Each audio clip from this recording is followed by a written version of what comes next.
12. Marxismo.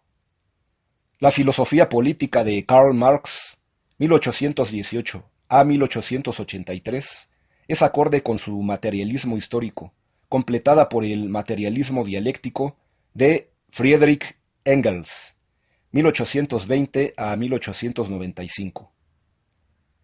Revisar G. H. Sabin. Obra citada.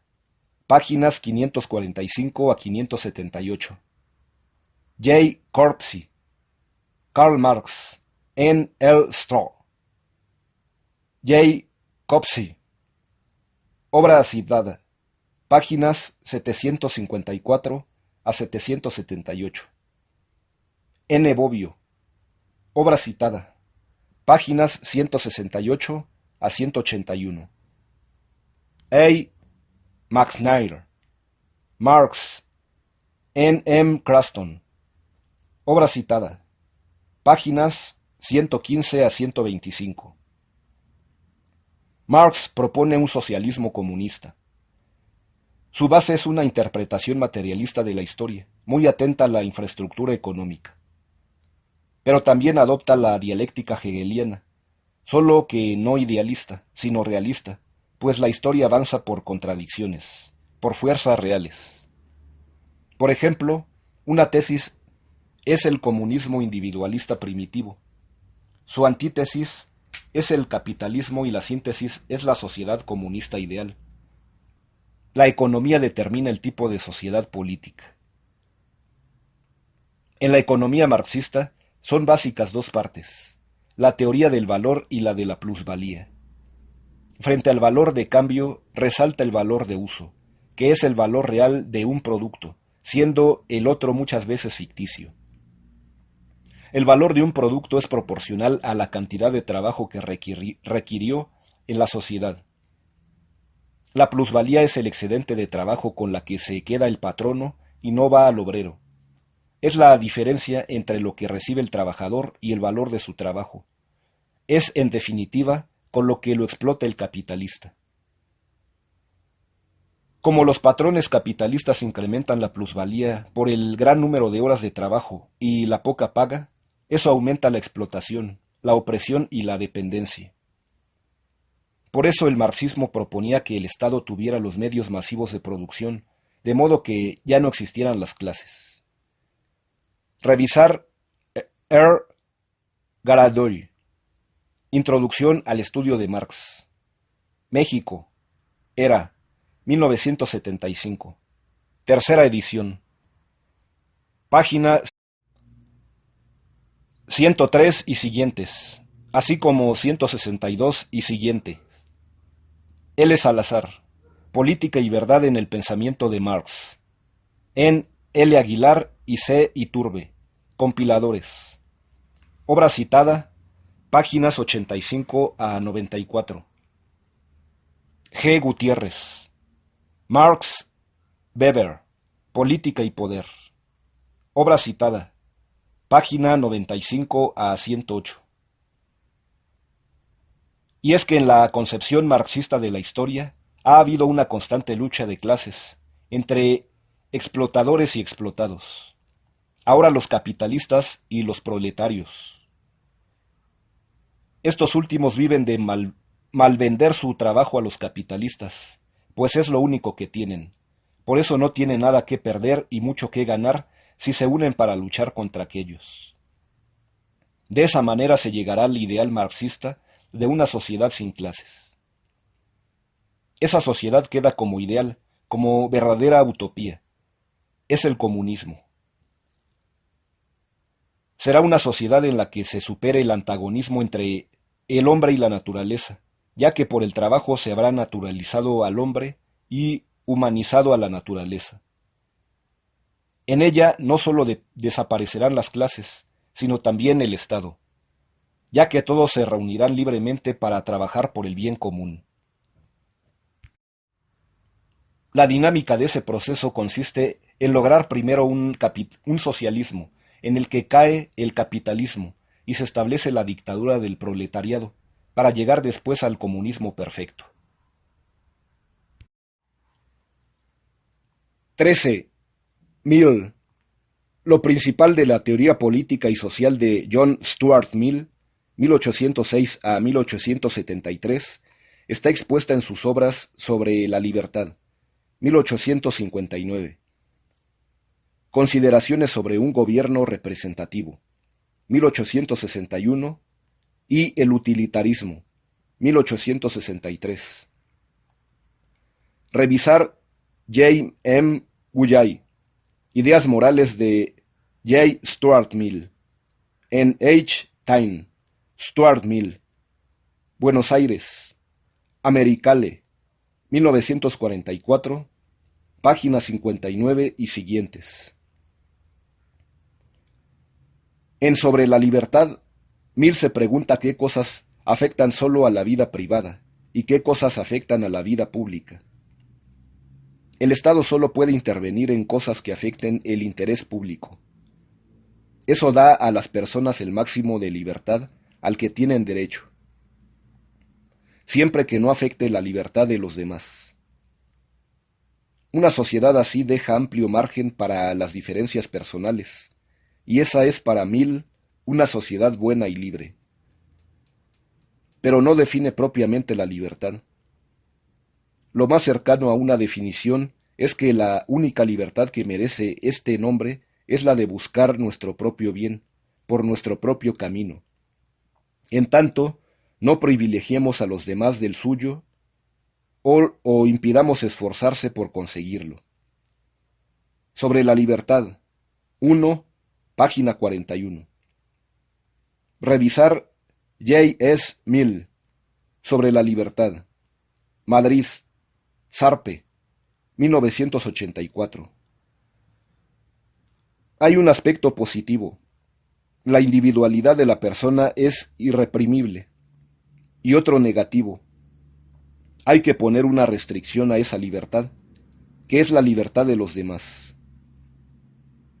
Por eso, dice Mill que a veces está autorizada la sociedad a interferir en la libertad individual, pero tiene que ser raramente.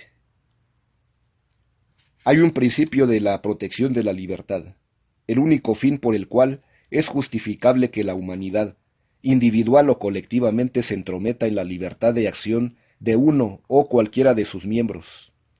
Es la propia protección. Obra citada anteriormente, página 37. Mill afirma que todo su libro tiene como fin asentar y defender ese principio tan sencillo. Enseña por qué es deseable la libertad y por qué tiene que ser interferida a veces por el hombre. Los hombres tienen como uno de los elementos del bienestar el poder expresar libremente sus opiniones. Eso pertenece a la individualidad, la cual es uno de los mayores bienes, aunque muchos no lo juzguen así. El hombre no puede copiar a los otros, seguir sus costumbres, etc. La principal razón es porque todas las facultades humanas se ejercen en grado máximo al elegir y actuar por uno mismo. Esas facultades tienen que usarse, aunque haya errores, se superarán.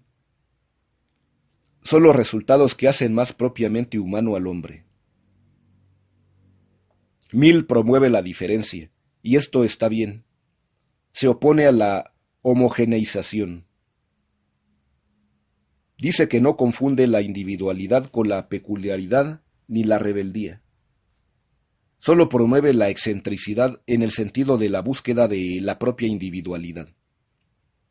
Confróntese, obra anteriormente citada. 3, página 93 y siguientes. Siempre es mejor la libertad. Por ejemplo, la libertad de la expresión. El argumento es que si la opinión es errónea, al expresarla puede ser criticada y corregida. Es una defensa poderosa contra los regímenes tiránicos. Pero la libertad de acción debe tener más restricciones que la de pensamiento y la de discusión, porque las acciones suelen implicar a otros hombres. Las opiniones también lo hacen, y en esa medida también tienen que ser restringidas. Pero más la acción, y las acciones deben ser impedidas cuando perjudican a otros, sin causa justificadas. Confróntese, obra anteriormente citada. 4. Página 119 y siguientes. Así, las leyes protegen a los hombres en el sentido de que impiden que se haga daño a sí mismos. Consideraciones sobre un gobierno representativo es la primera exposición moderna de la democracia y la primera en proponerla como la mejor forma de gobierno. Se distingue de la democracia antigua en que Mill sigue el sufragio universal. Impensable en aquella, muchos quedan fuera, esclavos, mujeres, y además era el gobierno de la plebe. Por lo tanto, susceptible de degenerar en tiranía. Todos tienen parte activa, todos votan y a veces algunos son llamados a ejercer cargos. Con todo, es una democracia no asambleística, sino representativa. Rechaza que los gobiernos dependan de ciertas fuerzas innatas e inconscientes o naturales de los pueblos, y sostiene que están sujetas a la voluntad de los hombres. Además, se puede influir en los gobiernos. Hay que adoptar el gobierno que es mejor para el pueblo en cuestión.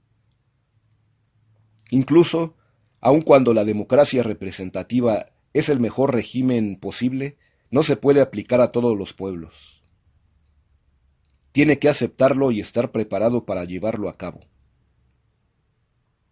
En teoría es difícil determinar cuál es el gobierno, cuál gobierno es el mejor, no en la práctica.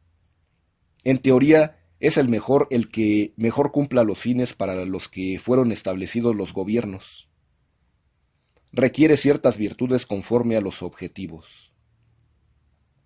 Tales fines del gobierno consisten, en parte, en el grado en el cual fomenten el desarrollo mental general de la comunidad, fase esta que incluye el progreso en la capacidad intelectual, en las virtudes, así como en la actividad de orden práctico y en la eficiencia, y en parte en el grado de perfección en que organicen los valores morales, intelectuales y de eficacia ya existentes, de manera que funcionen con la eficacia en los asuntos públicos.